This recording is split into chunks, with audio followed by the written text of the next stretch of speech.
Well, that was entertaining. Frankly, more entertaining than a League Cup third round home match against lower ranked opposition needs to be. But the important thing is we beat Southampton 2-1, but there was, arguably more important is the insane talking points, or one in particular, which we will get to. But what I like about the League Cup is at least it gives us a chance to see the lads who we don't see all the time. It gives us a chance to see our boys, Endo, Chiesa, you know, the much beloved fan favourites who just can't quite crack the first team yet. We got to see Leone, we got to see Marmadashvili, and of course my man Isak starting up front. I was like, oh great, let's go. By the way, I'm currently here in one of my kids' rooms trying to record this. I appreciate that you're sticking with me, by the way, that I haven't been in the studio for a while. As many of you know, I'm on extended paternity leave at the minute. So I'm just trying to find space to get these feelings out because I've got a lot of them. So you got Isak nearly scoring within a minute, which would have been insane, but still. Then you have Marmadashvili with a great save about 5 minutes later. The first half, relatively speaking, was quiet enough until... Hello, I'd like to report a mugging, please. So let's break this down on the patented fucking mug scale. Because I'll be honest, it was great that Isak scored, but the mugging levels are off the charts. And they did it to themselves. They missed, a great chance about a minute earlier and then missed the follow-up header into an empty net, basically. Keeper passes it back to the defender, leaves him a bit short, mugs him off. Chiesa pounces on the mugging, sends it to Isak to complete the mugging. You mugs. And the thing is, Southampton would be sick with that because it was so close to half-time. Totally self-inflicted, but it's all about Chiesa, who, by the way, I mean, we will talk about in this match, had his best game for Liverpool, I think, and was, if you pardon my French, fucking phenomenal. He ran constantly, he pounced on everything, he was the best player, he was the best player on the pitch, and I was so happy for him. But he absolutely makes this goal. He's the one who pounces, he's the one who first time sends that right back to Isak, who really couldn't miss. Isak even gives it this, like, get a load of these mugs. Fucking yes scale. Oh yes! It's an 8. And the thing is, the thing that'll really make them sick as well, first of all, they got so close to half-time before, mugging themselves off. But the fact that Isak was only going to play one half, so he just gets that extra little confidence booster, that extra little, he's opened his account, he doesn't have to worry about, when's the first one going to come anymore. He's off and running now, thanks to you, Southampton. Here you go, Shark. Let me fix your fin for you and sharpen your teeth while I'm at it. Second half, Isak is off, Ekitique is on. And you know what, I've been liking Ekitique this week because I've seen him in some interviews. I'm like, oh, he's a badass. Like, here's me thinking like, oh, he's, this young guy who is, competing with this big monster, Isak. And, oh, would he have signed if he'd have known? And, like, of course he would have. But I've been coming at it all wrong with this guy. He's a heel because we're heels. He was talking about who's the best player that he's seen. He goes Mo Salah, of course. And then he's asked, one of these questions, like, what about the toughest defender you faced? Like, none. I was like, okay, good. And then even when he gets his first yellow by just booting the ball, which, frankly, did it travel that far? I would think it bounced right in front, but anyway, you can't do that. So that's the yellow. I'm like, he's gone full heel now, this man. But we'll get to him now in a sec. It seemed like it was one of these matches that I was enjoying. Like, this is a classic sit back with your arms folded and just enjoy watching the Reds on a Tuesday night. Like, no danger, nothing's gonna happen. Oh, Endo with, you know what? I'm gonna say it. The first mistake I've ever seen him make in my life. But it was a big one. Totally misjudged the flight of the ball. It was a gift to them. Look, in full mugging transparency, we've mugged ourselves off there. Or Endo mugged us. But he's got so much goodwill in the bank that that's all I'm going to say about it, to be honest. Southampton go off celebrating, I mean, honestly. Slight side note, I was delighted that Marmadashvili kept a clean sheet. Now, I have sent him a friend request. He hasn't followed me back on Instagram. I don't know if he's consulted with Big Queeve. I don't know if he knows the situation with Liverpool goalkeepers in this channel, but he's new. He'll figure it out. I'm right here, Marmadash. Billy. All right, look, let's just talk about it. The Ekitique goal, because this is going to take the majority of the video, to be honest. So much I want to break down. So let's talk about the goal first of all. I like the fact that the goal was scored and set up by all players who are competing for their positions. Do you know what I mean? Like, Robertson makes it with that long ball, straight to Chiesa. And did I say Robertson makes it? Because I lied just there, because it was Chiesa who makes it with the control. I mean, it's all about, without that first touch from Chiesa, that's not happening. And he brings it down, just kills the ball dead. They all do exactly what you want them to do in that position. Do you know what I mean? Like if you're playing FIFA or something, like that's exactly 100% accurate what they should all be doing in that moment. So you got Robertson with the long ball, Chiesa with the control, and the perfect pass, the perfect weight, the perfect position, straight to Ekitike, and Ekitike sent it in. And at that stage, I'm like, fucking yes, man. And at the time before, I also forgot that he had been booked, and he takes off his shirt and holds it up, and I'm like, oh, he is embracing his full heel persona here. He's letting them know, like, oh, I'm the fucking man here. But look, some people found it funny. Some people are seriously pissed off.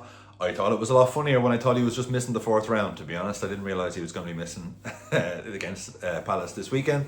But if anything, what he was really doing, he couldn't thank Chiesa enough for the phenomenal assist. So we thought, you know what, mate, I'm going to make myself unavailable for this weekend so you can go up one step closer to being a starter. And frankly, I would start Chiesa, who I will talk about more about now.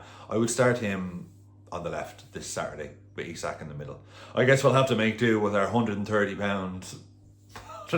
million best striker in the league in Ekitike's absence. But oh, do you know what? It was the fact, and like, it's kind of embarrassing because he's kind of doing this move to let people know, like, I'm the fucking man here, and then for it to be like a Frimpong as well, with it just running over, like, what are you doing? Like, I seen a tweet where it was like, imagine getting told off by the most unserious man on the team. And it's so true. I mean, that picture, I mean, put that picture up on AXA, you know, where they have all these late winners in the training facility. Stick that up there as well. That'd be funny.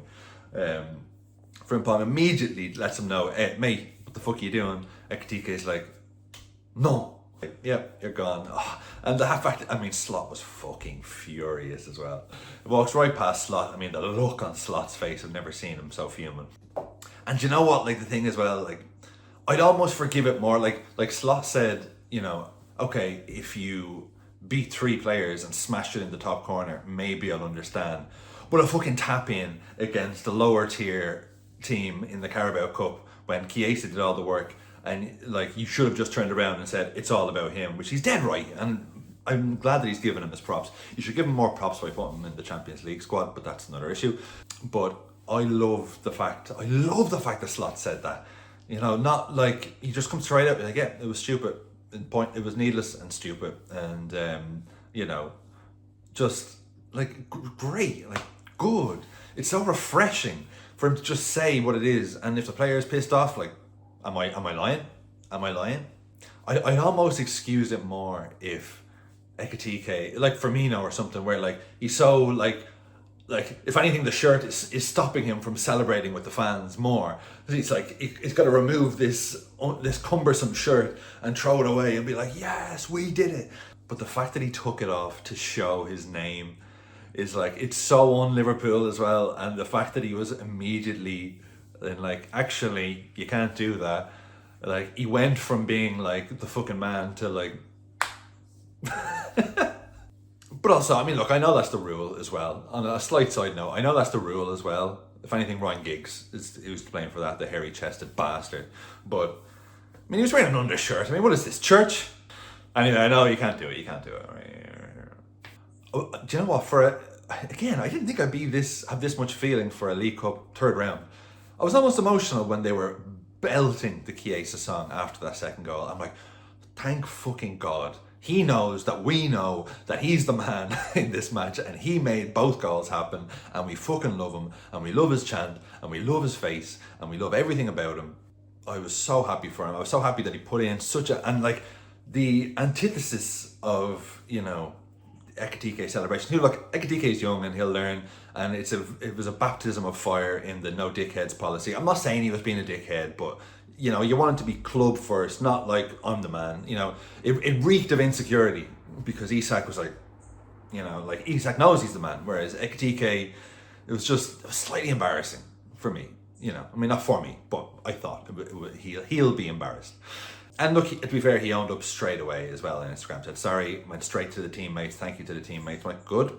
And he'll learn from that. And I thought when it happened, I mean, the fact that he scores the winner and gets the red, I'm like, the spirit of Darwin, he's here. But anyway, on to Chiesa. Just so fucking made up for him that he had a good performance, and I just really want him. Look, if there was ever a time, Ekitique is out, Gakpo is not really hit the ground at all this season so far. Chiesa just does what you want. He's got a wicked shot on him as well, and very rarely skies it as well. You know, where you see a player running onto it, you're like, shoot. Like, he'll always keep it low and going on target. It's either getting blocked or, you know, it's going in. But he just does the things that he should be doing, and he works hard, and he's just, you know, he just gives the fans a lift when he's playing. So if there's ever a time to play him, I would play him on Saturday against Palace. And there was a moment where Arne Slot was like congratulating him, and Chiesa, I mean, maybe he just has this look all the time that like, huh? Like, I'd like to think that was Arne Slot saying, "You're starting on Saturday, mate." That was unbelievable.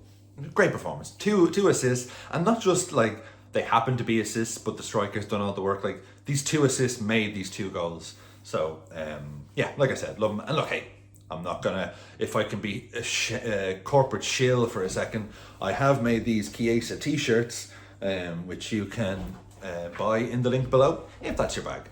And hey, while you're doing stuff, maybe throw us an L, subscribe if you haven't already. But anyway, back to the video. A word on Leone, who had a really good game and just had a really bad spill on the sidelines. His like leg at the back of his head, like, it really did a number on him for a giant like that. He seemed in some discomfort. So I hope it's nothing too serious, because he played really good.